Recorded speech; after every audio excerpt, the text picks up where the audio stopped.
بسم اللہ الرحمن الرحیم، وی لاگ نمبر 4 اور پیج ہے 361۔ بسم اللہ الرحمن الرحیم۔ ناظرین، اس کتاب کا نام ہے معارف القرآن، جلد اول، سورۃ الفاتح سے لے کر سورۃ البقرہ، پارہ اول تا پارہ تیسرا، رکوع 8واں۔ رائٹر ہیں اس کتاب کے مفتی محمد شفیع عثمانی رحمۃ اللہ علیہ، جو کہ مفتی اعظم پاکستان ہیں۔ بسم اللہ الرحمن الرحیم۔ الحمد للہ وکفیٰ وسلام علی عبادہ الذین اصطفیٰ۔ قال النبی صلی اللہ علیہ وسلم، خیرکم من تعلم القرآن وعلمہ۔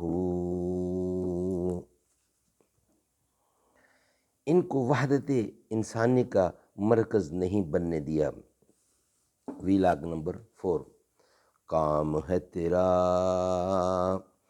کام ہے میرا تغیر، نام ہے میرا شباب، میرا نعرہ انقلاب و انقلاب و انقلاب۔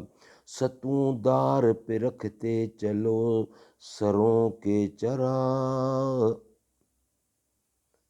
جہاں تلک یہ ستم کی سیارات چلے۔ ان کا پورا احترام رکھتے ہوئے ان کو وحدت انسانی کا مرکز نہیں بننے دیا کہ یہ وحدت افراد انسانی کو مختلف کثرتوں میں بانٹنے والی ہیں۔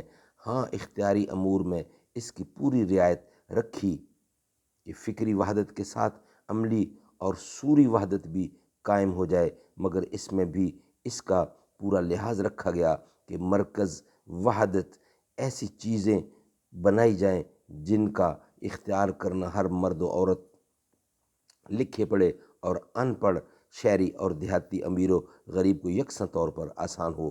یہی وجہ ہے کہ شریعت اسلام نے تمام دنیا کے لوگوں کو لباس اور مسکن، کھانے اور پینے کے کسی ایک طریقہ کا پابند نہیں کیا کہ ہر جگہ کے موسم اور طبع مختلف اور ان کی ضروریات مختلف ہیں۔ سب کو ایک ہی طرح کے لباس یا شعار یونیفارم کا پابند کر دیا جائے تو بہت ہی مشکلات پیش آئیں گی۔ پھر اگر یہ یونیفارم کم سے کم تجویز کر دیا جائے تو یہ اعتدال انسانی پر ظلم ہوگا اور اللہ تعالیٰ کے دیے ہوئے عمدہ لباس اور عمدہ کپڑوں کی بھی بے حرمتی ہوگی۔ اور اگر اس سے زائد کسی لباس کا پابند کیا جائے تو غریب مفلس لوگوں کو مشکلات پیش آئیں گی۔ اس لیے شریعت اسلام نے مسلمانوں کا کوئی ایک شعار یعنی یونیفارم مقرر نہیں کیا، بلکہ مختلف قوموں میں جو طریقے اور اوضاع لباس کی رائج تھیں، ان سب پر نظر کر کے ان میں سے جو صورتیں اسراف، بے جا یا فخر وغیرہ یا کسی غیر مسلم قوم کی نکالی پر مبنی تھیں، صرف ان کو ممنوع قرار دے کر باقی چیزوں میں ہر فرد اور ہر قوم کو آزاد اور خود مختار رکھا۔ مرکز وحدت ایسی چیزوں کو بنایا گیا ہے جو اختیاری بھی ہوں اور آسان اور سستی بھی ہوں۔ ان چیزوں میں جیسے جماعت نماز کی صف بندی، ایک امام کی نقل و حرکت کی مکمل پابندی، حج میں لباس اور مسکن کا اشتراک وغیرہ۔ سبحان اللہ۔ ناظرین، یہ تھا ہمارا آج کے چوتھا ویلاگ۔ انشاءاللہ ویلاگ نمبر 5 کے ساتھ آپ سے ملاقات ہوگی۔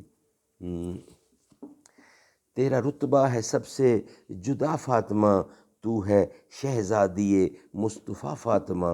تیرا رتبہ ہے سب میں جدا فاطمہ، تو ہے شہزادی مصطفیٰ فاطمہ۔ وہ دھنی ہے مقدر کا رب کی قسم، آپ کے در کا جو ہے گدا فاطمہ۔ انتہا میری خوشیوں کی ہوگی نہ جب مجھ کو جنت میں بولیں گی جا فاطمہ۔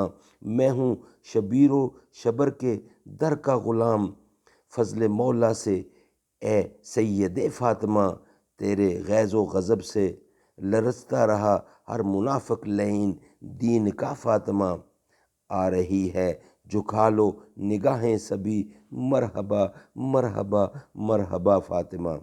مجھ کو تیری ردا کا جو سایہ ملے، دور ہو جائے سر سے بلا فاطمہ۔ میری ماں کو قیامت کے میدان میں آپ اپنی اڑانا ردا فاطمہ۔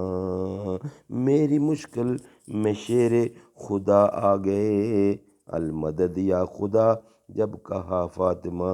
شان تیری سعیدی کر کے بیاں، تو کجا فاطمہ من کجا فاطمہ۔